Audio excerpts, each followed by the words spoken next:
Por exemplo, hoje o médico ele não pode prescrever hormônio para fins estéticos. Nunca né? pôde. Nunca pôde. Nunca pôde. Mas ele pode prescrever hormônios para uma transição de gênero, por exemplo. Pode.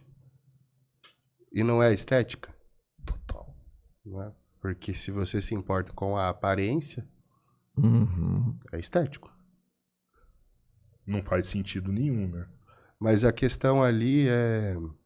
Aí é reserva de mercado o problema, sabe? Como assim?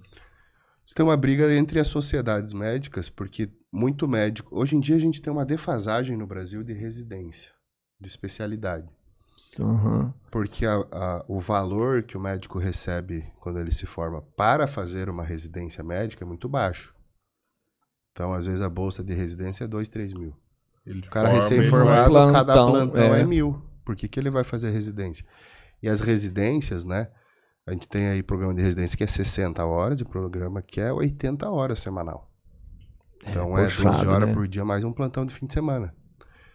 E aí o cara fala, velho, já estudei 6 anos. Às vezes mais 3 para entrar no curso. 3 de cursinho, 6 de faculdade. O cara tá 9 anos estudando. Quer ganhar dinheiro. Quer comprar minha BMW. E aí a residência médica não é interessante. Porque a bolsa é muito baixa.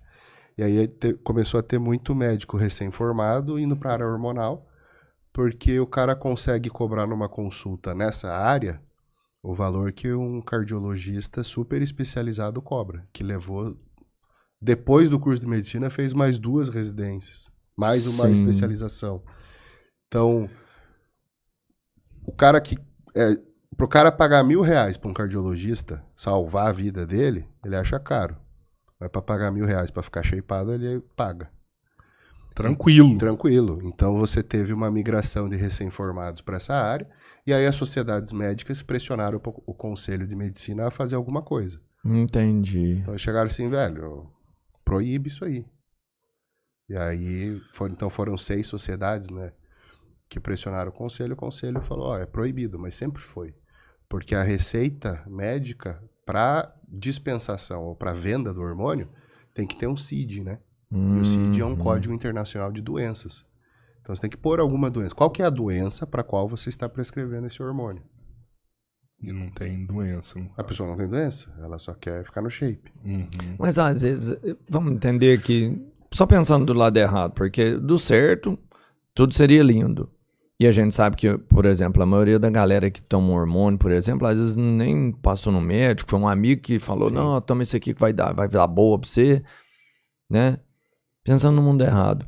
O médico, não adianta você proibir o médico de pôr um CID ali, porque ele vai forjar um CID, né? Sei lá, você tá com falta de testosterona no seu corpo, né? E vai clinicar isso pro cara. Não resolve muito isso. Eu acho que foi um tiro... A proibição é um problema nesse caso. Também, você entende? Sim, eu acho que o problema... O bom médico não vai fazer nunca. E o ruim vai fazer mesmo tendo a proibição. Aqui no Brasil a gente sempre dá um jeitinho ali de colocar. Mas eu acho o pior problema para mim é que esse posicionamento do conselho, ele afasta o paciente que queria fazer algo com acompanhamento do consultório. Então o cara fala, eu não vou pagar a consulta porque eu já sei que o médico não vai me prescrever.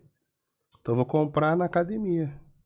E aí, qual que é o pior problema? Além de você deixar de ter o acompanhamento médico com exames regulares, para redução de danos, não vou dizer que é para evitar que não tenha nada, não, mas para reduzir os danos, agora o cara vai comprar algo underground. Ele não vai comprar mais um medicamento na farmácia com uma receita médica. Ele vai comprar um negócio que foi feito na casa de alguém lá sem no Paraguai. nenhuma condição higiênica adequada. Que é o que acontece muito no Brasil. E aí quando a polícia apreende, vai fazer laudo, então tem mistura de coisa dentro, não tem pureza nesses produtos, né? Era muito mais fácil, tipo, você tirar desse médico que acabou de formar e liberar pro médico, por exemplo, que se especializou em medicina do esporte. Mas a medicina do esporte não tem nenhuma disciplina de hormônio na residência. O cara tem que buscar isso fora também. E a especialidade médica que trata hormônios, que é a endocrinologia, o foco é diabetes e tireoide. Não existe nenhuma residência médica que fala de de esteroides para performance. Não existe, né? Então o médico ele não sabe fazer isso. Ele busca conhecimento fora. Aonde que o médico busca conhecimento fora? No fisiculturismo.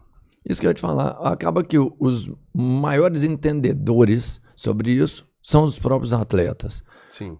Vamos falar com erro e acerto da rotina deles. Não vou dizer que isso é regra. Claro. Porque a maioria dos atletas não quer estudar. Tô fazendo errado. Mas o que a gente conhece muito de esteroide, né? Existem médicos que são atletas. E aí você tem muitos livros que foram escritos ali, anos 80, anos 90, por gente que competia, que fazia uso e que escreveu relatos para saber a diferença entre os esteroides, de efeito. Então, esse conhecimento dos esteroides ele foi meio que construído pela comunidade de usuários. Sim. Mas lógico que pelo 1% dos que estudam, né? E não... Porque a maioria não chega perto de um livro, de um artigo. Sim. Então o pessoal vai buscar conhecimento em artigo científico para saber qual que é a diferença da estrutura molecular, que tipo de reação química aquele fármaco vai fazer, se ele pode aromatizar, se ele pode reduzir. E aí o cara busca esse conhecimento fora. Mas você não tem esse tipo de coisa sendo ensinada em nenhuma sala de aula, né? Eu ensino. Eu tenho um curso de farmacologia hormonal onde eu falo o perfil dos esteroides. Não que eu queira promover o uso, mas eu quero que a pessoa saiba a diferença entre eles. Mas essa história, você falou que você começou a estudar por você. Você tinha um desejo de conhecer sobre isso, né? E aí você aprofunda e hoje dá pra você criar...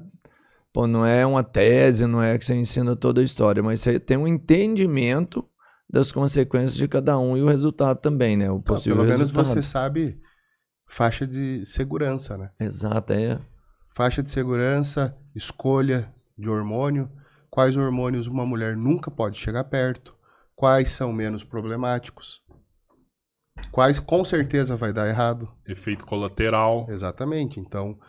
Se a pessoa não tem nenhum conhecimento disso, e infelizmente, né, dentro do curso da medicina e dentro de nenhuma especialidade médica, nenhum programa de residência, ele vai saber qual que é a diferença de nandrolona, trembolona, oxandrolona, drostanolona e metenolona.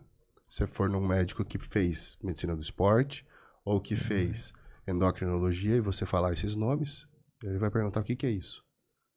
Aí você vai dizer, é tipo testosterona. Ele fala, tá. Porque o foco do curso não é esse. O foco do curso é o quê? É a doença. Então, qual que é o grosso das doenças hormonais? Diabetes, tireoide, hipo ou hipertireoidismo. Então, o cara vai focar em doença. O curso da medicina é em doença.